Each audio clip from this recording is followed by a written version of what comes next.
Hey. Hello, everyone. Nicole Cooper here, and thank you for joining us. We are actually doing oh, look who's walking behind the scenes. The magic of that.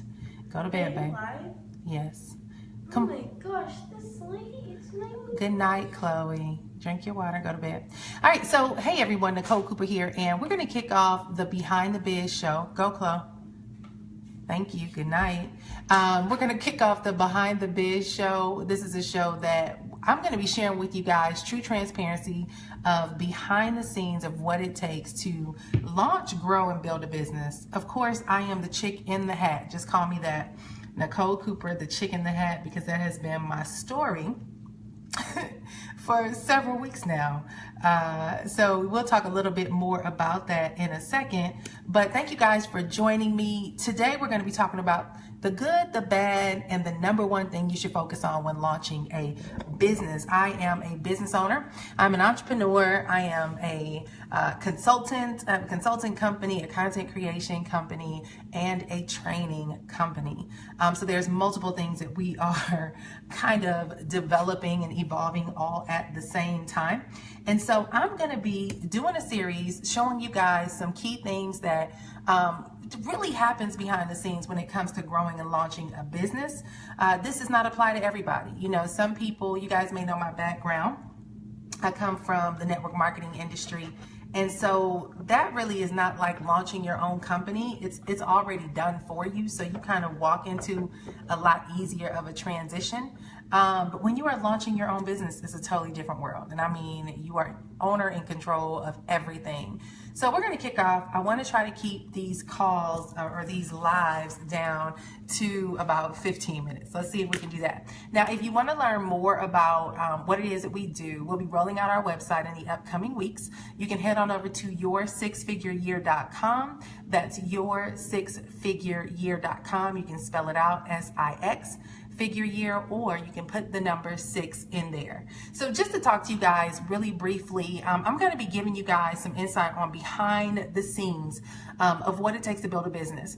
I made a decision a couple years ago, and hey everybody, good to see you. I see you guys popping up on here, so feel free to give me some feedback and talk back to me. I love knowing that you guys are here.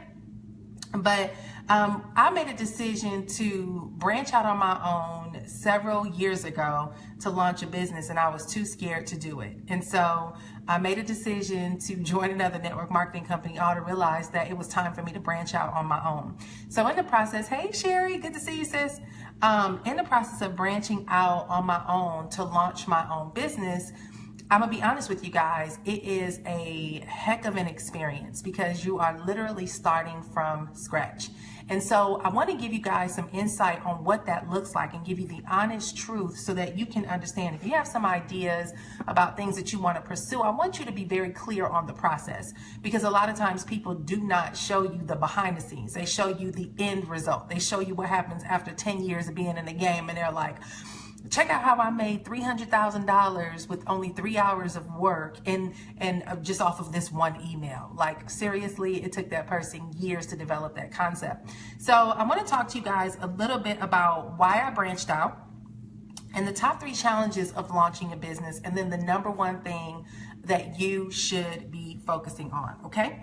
So one of the things that made me branch out, so guys, listen, I had a done-for-you income, okay? I was in the network marketing industry for 20 years, and it became very easy for me to build a company and build an organization and make a lot of money. You know, I've been through tons of different companies. I can't even begin to think of all the companies that I've been in over the course of 20 years. But after a while, when you become a network marketer, it becomes extremely easy to grow a team because you build relationships with people in the industry.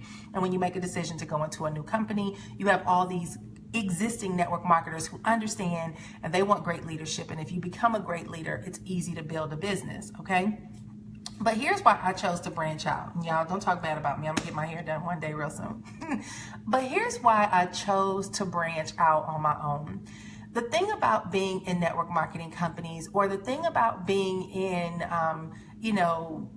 just multiple different things that exist out there. There's a lot of things that you can attach yourself to and you can make good money. The challenge with that is the unpredictability of it, and sometimes the short-term situation versus the long-term income. What do I mean by that? Well, I've been in the game for 20 years, and there's been a lot of businesses that I've gotten into, and I've built them and grew them into amazing organizations, and something happens, and in an instant, your income can disappear. So what happens is that your income is always starting over. So it doesn't matter how much money you've made. I can go into a company, which I have, and make $800,000. But you know, that lasts over 3 to 4 years. But when you walk away from that company, your income dwindles, and you're always looking for the next thing. And I just got to the point where I feel like I'm becoming too mature. I don't want to say too old, but I'm getting too mature for starting over and over again. I can't handle it anymore. My tolerance level is not there. I don't want the unpredictability of my income, and I want to be very clear on what kind of money I'm going to be making a year from now, 2 years from now, 3 years from now, without having to hustle hard for it. So I made a decision to start over because I knew I had the ability to recreate that income using all the skill sets that I've learned over the years. But what I did not really consider is that it's just like anything else. It's going to take time to build and grow. Did I have to leave network marketing completely? No, I did not. But here's the deal. One of the things that I've come to understand, even in whatever industry you're in, the thing about those industries is they want leaders, and people want your time and your attention, and they deserve that. When they join you in an organization, they deserve proper leadership. And if you are no longer interested in serving these people, you're shortchanging them on their opportunity to be successful because your mind is somewhere else. It's kind of like trying to be in a relationship with two different people, right? It's like your mind is with someone else, but you're trying to stick with this person because they're a good person. You're always going to have good opportunities. But what I had to realize is, number one, it wasn't fair to the people who wanted to really grow a strong organization for me to continue to lead them on. I knew I needed to move on.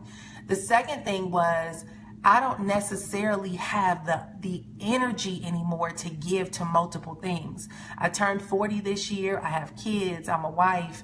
And there's a lot of circumstances that are happening where, guys, I just don't have that energy. When you're in your 20s and you have that, you just had that hustle and that drive, you can do multiple things. But I'm in a season in my life where I need complete focus, and I want to see something get completed. Like, I don't want to be all over the place, scatterbrained. And so I made a decision to A, walk away, and B, put my undivided attention into building a business. Now, here's some things that you need to understand about what I did before I made that decision. One of the things that I had to do, guys, was have money saved, okay? Too many people get gung-ho about starting a company, getting involved in a business, and going for the gusto. But let me tell y'all something. You better have, and they say 3 to 6 months, you better have about a year's worth of money stashed. I mean, I had money stashed in every which way possible. And even now, I've walked away over a year and a half ago. Last year, I was still able to make over $100,000 in that company, which is pretty cool. That was residual income. And so I still have the income coming in. I still have little checks coming in now. But it doesn't take much to fly through savings. I was talking to somebody today about, their years where we made $500,000. And she's like, well, what happened to that $500,000? And I'm like, well, listen, when you make $500,000 off the back, you're paying the IRS, $100,000, right? If not more. And then you're putting money back into your business. You're putting money into savings. You got your lifestyle expenses, and then you pay yourself a percentage. So, you're going to have marketing expenses for your company. You might have employees. You might have, I don't know, multiple different expenses. But people don't understand, when you're an entrepreneur, when you are a business owner, just because I make $500,000 doesn't mean I take home $500,000. Most of the time, I usually pay myself anywhere between 20 to 30% of our earnings. Then you got to have business savings. You got to have taxes set up. You got to have money set aside for your employees. You got to have money set aside for travel, for business travel. You have to have money set aside for marketing. So I have this whole spreadsheet that I would put. If I got a check for $5,000, I put it in, and it automatically divvies everything out. Your tithe, your taxes, your employee expenses, your travel, your supplies that you're buying. I'm an internet marketer, so there's a lot of different tools and resources I have, from, you know, my convert kit to lead pages. I mean, I probably spend $1,000 to $1,500 a month just in tools for my business, for my online business, right? And then I have employee or contractors. So when you're making this money, a lot of people are like, oh my God, you making all this money? No, that money has an assignment, and your goal is to constantly set yourself up where your money starts working for you in your business. So that's a whole nother story. So I went through this whole process, guys, making all this money, and I saved a lot of money. But one of the things that I am learning all over again is the fact that every single time you make a decision to pursue something, it's going to be a process to get you to the success that you desire. Most of us think that, oh, I was super successful over there, so I'm gonna come over here and we just gonna make it happen. That's not always the case, because you have a process of development, you have a process of growth, you have a process of just really getting the momentum built up. You have to do some back end foundational stuff. It just takes time. You have to develop, you know, just different things that happen. And we'll talk about the number one thing that you want to focus on when you're launching a business. Now, for me, one of the biggest challenges that I personally faced in this process was that when you're walking away from one industry and you're going kind of into a newer industry where your previous audience aren't necessarily the new audience you're going after, you're reestablishing yourself in a whole new market. People don't know Nicole Cooper outside of network marketing or outside of affiliate marketing or outside of certain industries, right? So just because I had success over here doesn't mean I can just, bam, bust into the real estate world and be like, I'm here world. People gonna be like, who are you, right? You have to reestablish yourself, reestablish your presence and your expertise, your credibility, and all those different things. And so that's where I'm at. I'm in a shift going into a new market. And so it takes time. So before you start jumping out there thinking I'm gonna launch this company and I can see all the money that we're gonna make and it's gonna be so successful and everybody's gonna want this, you always wanna have money saved. Another thing, guys, listen, don't go quitting your jobs. Do not go quit your jobs, okay? The only time I would even give an ounce of advice about when to quit your job is when your income from your company and your business is making way more money than your job. So for example, if you work a job and you make $5,000 a month, but you're running an Amazon store and you make $10,000 a month in your Amazon, let me preface that $10,000 needs to be profit, okay? Because if you're making $10,000 in your Amazon store, but your overhead is 40%, you know, and then you have this expense and that expense, and at the end you only paying yourself $2,000 from your Amazon store, even though you make $10,000. You got to buy merchandise, you got to probably pay a virtual assistant, you got fees coming out of that $10,000. You have to know that this Amazon money, my profit is bigger than my income in my job. Do not rush and quit your job. I don't care how much you hate it. I don't care how much you believe in your future with your business. I don't care how much you can see the opportunity of income coming in. Don't quit your job till that money come in, unless you got a stack of cash stashed. And I'm talking a year supply ain't even enough. You need about 1.5 to 2 years. And the reason why is because unexpected things happen, okay? So that's one of the things that I want to encourage you guys on when it comes to building a business. Don't go running off and quitting your job. There's 3 struggles. There's 3 challenges that most people face when they are just getting started in business. The first challenge is what to focus on. A lot of people are like, oh my God, I need to do this. I need to focus on branding. I need to focus on sales funnels. I need to focus on list building. I need to focus on this. I need to focus on that. You have all these people in your ear. I'm going to tell you what to focus on, and the only thing you need to focus on when you're just launching a business, and we'll get into that in a second. The second thing that is a challenge when you're launching a business is staying out of the desperation zone, okay? A lot of times, guys, when it comes to getting in business, we are super excited and we're motivated by the possibility, but what we don't understand is that you still need money. Your excitement is not money. So as exciting as it is to get started, it won't be too exciting when the bills start piling up, eviction notices come, phone calls start increasing. That's why it's so important to have money stashed. And it's also important to keep your day job. And Jim Rohn, I always say, work full-time on your job, part-time on your fortune, okay? The third thing that is a challenge when you're launching a business is getting customers, okay? Getting customers. A lot of people get so caught up in the branding, in the email marketing, in the sales funnels, in the this, that, all the 50 million things that people tell you you should be doing when you're launching a business.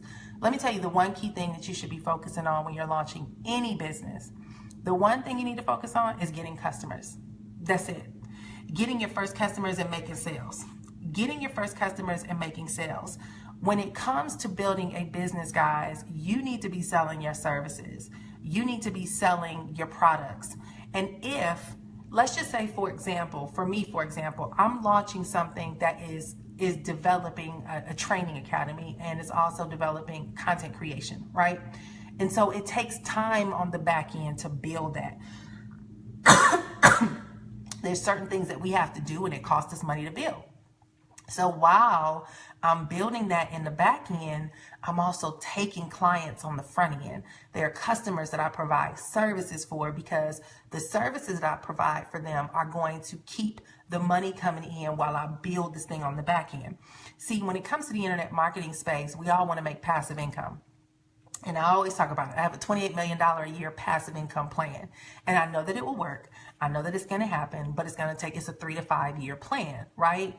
But that's the possibility. But the right now, we need right now money. So the right now money is me servicing clients who need my skill set, okay? And I tell people there's 3 income sources that every entrepreneur should have. Every single entrepreneur, okay? The first one is active income. Active income is right now money that pays your bills. So that means that you might provide services to people. You might provide one-on-one coaching. You might provide, you might be a freelancer, a graphic designer. You might do different things. You might also even have a job. That can be your active income. Everybody needs active income. That's right now money. Okay. And I'm going to talk to you guys a little bit about how I structure my business to set us up so that we can have sustainable income while we're building our business, while we're building our company. Okay. The second type of income you want to have is leveraged income. Leveraged income is where you do something with multiple people and you get paid. So it might be group coaching. It might be a live group workshop. It might be a group training, but it's something that you take your skill set, and instead of doing it one-on-one, you could take that skill set and you do it one-to-many. So let's say, for example, you're a coach. And you coach people on time management, right? And you might spend an hour on the phone with somebody and they pay you $50 to do a time management. You're showing them how to be productive. You're showing them how to organize their days. You're showing them how to put things in place. You're going through this whole process with them. Well, cool. You did it for an hour. You made $50. That's great. But leveraged income is when you say, I'm going to do a productivity workshop on how to maximize time to grow your profits in your business, right? That might be the name of the workshop. And you open up 25 seats and you still charge $50. Well, guys, listen, you done took that one-on-one time of just making $50 in an hour to now you got, you get 25 people to pay you $50. You've made $1,250 for that same 1 hour. Okay, that's called leveraged income. It's when you begin to take your skill set and you invest it in multiple people at a time. You leverage your time and you leverage who you service so that you can make multiple income. Are you guys with me? I don't see no hearts. I don't see. Are y'all taking notes? Are y'all with me? Talk to me. So that's the second kind of income. The third income is passive income. Okay, passive income is where you are going out here and you build products and things that people will buy over and over again. You spend the time creating it one time and they'll build it over and over again. So for example, ebooks, training programs. Okay, y'all taking notes, good. Training programs and different things like that. You do that one thing, you do something one time, and now you're making money over and over again. My content creation company is my passive income. My training company is my leveraged income, and my consulting company is my active income. So let me just give you guys a little bit of behind the scenes of how I set myself up to make right now money, okay? Because a lot of you guys out there are in need of money and you're working on something, but it's not paying you fast enough. And you're like, oh my God, like I'm putting so much time into it. It's costing you money to run it. And you're just trying to figure out, like, do I need to go back to work? Do I need to get a job? What should I do? Here's my recommendation. Figure out your skills that you have. Do like a skills assessment and see, like, what am I really good at that people will pay me for? And provide it as a service, okay? And guys, it can be anything. Even if it's not internet stuff or marketing stuff or sales stuff, you can do this stuff offline. Prime example, active income can be Uber. Active income can be Lyft. Active income can be Upwork or TaskRabbit or Fiverr. You know, do you have a beautiful voice? Do you know you can go on Fiverr and begin to do voiceover work, right? Are you good at writing blog posts? You can go on Fiverr and offer your services for blog posts. Are you good at design? Are you good at parenting? You know, are you good at working with kids? Whatever it may be, but there's a lot of skills that you have that people will pay you for right now. So do a skills assessment and begin to offer your services. What I did, and we're going to wrap this up in a few minutes, what I did is a lot of people have been coming to me for years asking me to coach them or help them with building their online presence. And so people began to come to me, and I used to say no all the time. But when I transitioned into launching my own company, it's like I got more money going out than I have coming in. Let me see what people need. And I started getting all these phone calls all of a sudden. And they're like, hey, can you help me build my presence? Hey, can you help me with this? I need help with my team. I need help with this. I need help with that. And I just started saying yes, right? And I've literally, guys, I mean, some of my contracts with my clients can be $40,000. You know, 50,000, 100,000. Like, we literally have grown. We're growing. I don't want to say we've grown like we have all this massive growth, but we're growing to the point where we have to provide full services because I'm starting to get people who need a lot. And I realized that I had a lot of skills that I didn't even know I had because I didn't need to use them in network marketing. So my strategic planning and consulting has developed in me a whole new service that I can provide to people that is very valuable. We don't play with our clients, right? When they're paying us, we make sure that we do fulfillment. But here's the deal, guys, and here's what I want you to understand. I am sacrificing my time as a consultant and as a strategist to provide these services. So this is my job. That's my active income. On the back end, I'm building out the leveraged income and the passive income. And that stuff takes time. It does not pay you right away. You always need to have your active income first. If you are launching any business or you are in business and you're not getting enough money coming in, you need to be providing some form of services to try to get to some money fast. You don't have to do it forever. But guys, when you do provide services, over deliver for your clients. My clients, I'm like a concierge service. My team works for them. As a matter of fact, I have a couple of clients who are in Florida. They called me yesterday saying, Nick, the storm is coming our way. Can you help us with an Airbnb? You got it. Got my team on it. They found them a home and got them set up in a home, and they're on their way up here now, right? So I'm always making myself provide a level of quality service to these clients to the point where cutting checks is not an issue for me because I want to make sure that they are happy, because that relationship with them shows me how I can begin to grow my business, because the clients are going to tell you what services they need. So make sure that you respect your clients and you service your clients in a way where they really do enjoy working with you. And that's by under promising, over delivering. And that's what we do for our clients. And so that's kind of one of the first key message I wanted to bring out here today. You know, understanding the good, the bad, and the number one thing to focus on when you're launching a business. Launching a business is not easy. Entrepreneurship is not for everybody. And everyone should not go out here and try to launch their own company if it's not in you and you don't have the willingness to fight. It comes with a lot of sacrifice, but when you do pursue it, it's very rewarding. You know, I'm around people who have jobs, and then I'm around people who are entrepreneurs. And I have friends who make almost $1 million a month. And then I have people who their income is capped at, you know, X amount of dollars a year on their job, and they're stressed and trying to figure out, how can I get a promotion on the job? Well, even if you get a promotion, the promotion might be, you know, it might be a couple $1,000s, but there's always the stress level over here of needing more and never knowing how to do it in the job capacity, because they're going to keep you at a minimum, versus over here, it's limitless. But over here, it's way more sacrifice. It's a bigger risk. You know, it's a lot of things that you're going to have to endure, and you have to be equipped and committed to going through this process. And that's of building and launching and growing a business. So what is the thing that you have to be committed to when you're an entrepreneur?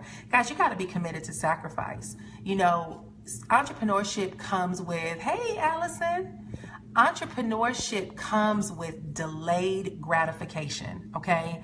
Delayed gratification. So me in this hat, why am I in this hat? Because I have chose to pay my employees for something that we're launching versus going to drop almost $200 to get my hair done. So when I have 200 coming in and we are on the brink of putting a course together or something else, and I'm like, okay, if we can get, you know, somebody who can write this content here and somebody who can build this thing here, let me just put that $200 there and I'll sacrifice this thing for this season, because when we launch, the potential of that one course can be $200,000. So it's delayed gratification. Does everybody encourage you to do that? No. I don't encourage, you know, everybody has their priorities, but I'm a mom, I'm a wife, and there's a lot of responsibilities to manage in the midst of that. So some things get cut. You know, some things are on the delayed, on the back end. I haven't traveled this year much. You know, it's just certain things that have been sacrifices in the process of growing a business. But that doesn't mean you compromise self-care, okay? You still, Allison said, real talk. Allison, you know, right? We cut those checks to the team, right? Because when it comes to building a business, guys, when it comes to building a business, you can't do it alone. So I'd much rather have people that I pay to help me grow, because I realize I'm limited in my ability to do certain things. And so that's just how we've been rolling with this hat for way too long, okay? So guys, that is it for this first edition of Behind the Biz. And my intention with this show is to give you an honest, candid talk of behind the scenes of what it takes to build a business. You know, a lot of times, guys, we see the result, we see the end picture, we see what people have accomplished, and most of us, when we're getting started and we're going through our journeys, we get so discouraged because we don't know about that side. And so I wanted to bring you in and not discourage you. I want you to be aware of the beautiful process. This is a beautiful process if you are willing to commit to it. That's why vision is critical. That's why understanding what you truly desire is critical. And that's why attaching yourself to those desires and doing whatever it takes is critical. Like for me, I eat, breathe, and sleep my vision. I actually have it, my desk is messy right now, but I keep printing it out and I read it every single day. You know, there's things in my vision that I've mapped out where I'm gonna make $1 million just off of one launch, right?